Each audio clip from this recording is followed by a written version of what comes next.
नमस्कार दोस्तों, मैं हूं हर्षित तिवारी। आवाज इंडिया टीवी चैनल में आप सभी का स्वागत है। अभी की बड़ी खबर आ रही है, जय भीम नगर वालों का सरकार को अल्टीमेटम। मुंबई के पवई स्थित जय भीम नगर में पुलिस और बीएमसी के सहयोग से 6 जून को की गई तोड़क कार्रवाई अब आंदोलन का रूप ले चुकी है। जय भीम नगर के लोग अब अकेले नहीं हैं। मदद के लिए अब डॉक्टर, वकील, एक्टिविस्ट और समाज सेवी संस्थाएं जुड़ने लगी है। प्रशासन की दमनकारी कार्रवाई से त्रस्त रहवासियों में गुस्सा और आक्रोश व्याप्त है। वहीं जय भीम नगर बचाओ समिति ने मांगे ना मानने पर सरकार और प्रशासन को 24 घंटे का अल्टीमेटम देते हुए जेल भरो आंदोलन की धमकी दी है।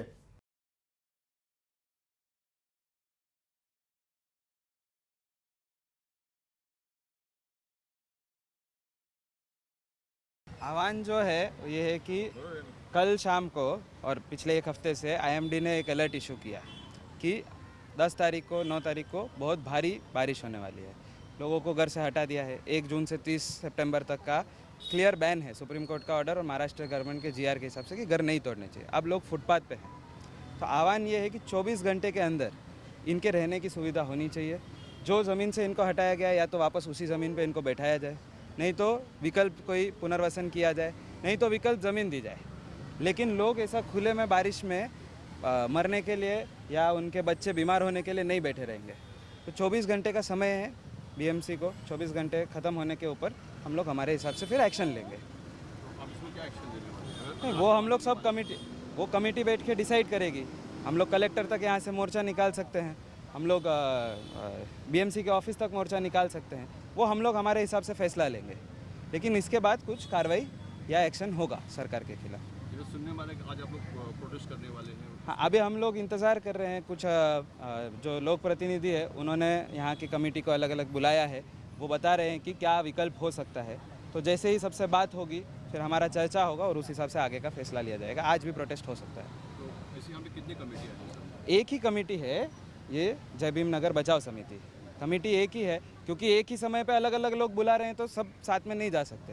तो जैसे जैसे लोग अलग अलग होके अलग अलग लोक प्रतिनिधि से मिलने का और उनसे बात करने का काम कर रहे हैं। मेरा नाम शुभम है। शुभम ने जो कुछ बोला हो, this is regarding a challenge, आह्वान टू द एडमिनिस्ट्रेशन। उसमें हमारी 3-4 मांगे हैं जो हम लोग कलेक्टर के सामने या गवर्नमेंट के सामने रखने वाले हैं। बात यह है कि they can not demolish without giving notices. Survey नहीं किया है और लोगों को इतना मारा है, सब मागासवर्गीय लोग हैं, तो एट्रॉसिटी की केस बनती है। जो पुलिस वाले हैं जिन्होंने ज़बरदस्ती की है, जो बाउंसर आए हैं बिल्डर के जिन्होंने ज़बरदस्ती की है और महिलाओं को मारा है, तो उनके ऊपर तुरंत केस होनी चाहिए। बाउंसर लोगों ने पत्थर फेंके और बनावट पत्थरबाजी दिखाई पुलिस ने, और पुलिस एंट्री करके हमारे लोगों को मारे।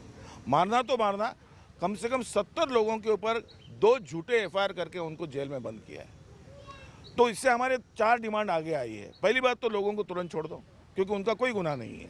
नंबर 2, यहाँ के लोगों का सर्वे करो और इनका पुनर्वसन करो। यहाँ के लोगों को यहाँ से उस्काने से आप ये ज़मीन किसको देने वाले हैं? किसको तो ज़मीन जाने वाली है। हमको मत दो, लेकिन हमको कॉम्पेंसेशन दो। लोगों को जितना मारा है उसका मुआवजा दो। ये अन्याय बंद होना चाहिए और हमको ज़मीन देनी चाहिए। इसके लिए आंदोलन है और कलेक्टर के ऊपर कल मोर्चा हमारा 100% जाने वाला है।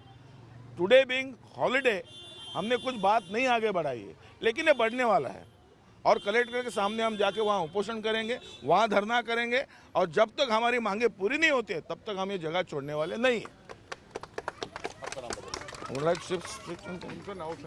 Advocate Raje Gaikwad. I am an activist, always with the affected people. साथ ही में जो बीएमसी के कुलकर्णी बोल के जेई है, इसकी बदली होने के बाद भी उसने ये सुपारी लेकर, बिल्डर से सुपारी लेकर जो तोड़क कार्रवाई की है, उसे भी सस्पेंड करने की मांग हमारी रहेगी।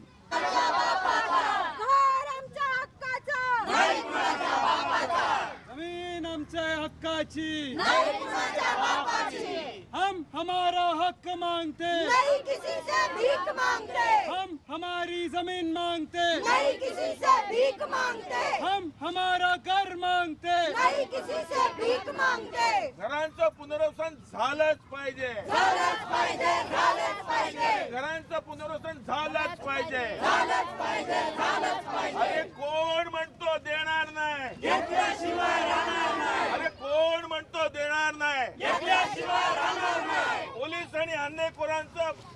मुर्दाबाद हल्लेखोरांचा मुर्दाबाद। ऐसी ही और खबरों को जानने के लिए देखते रहिए आवाज इंडिया टीवी चैनल।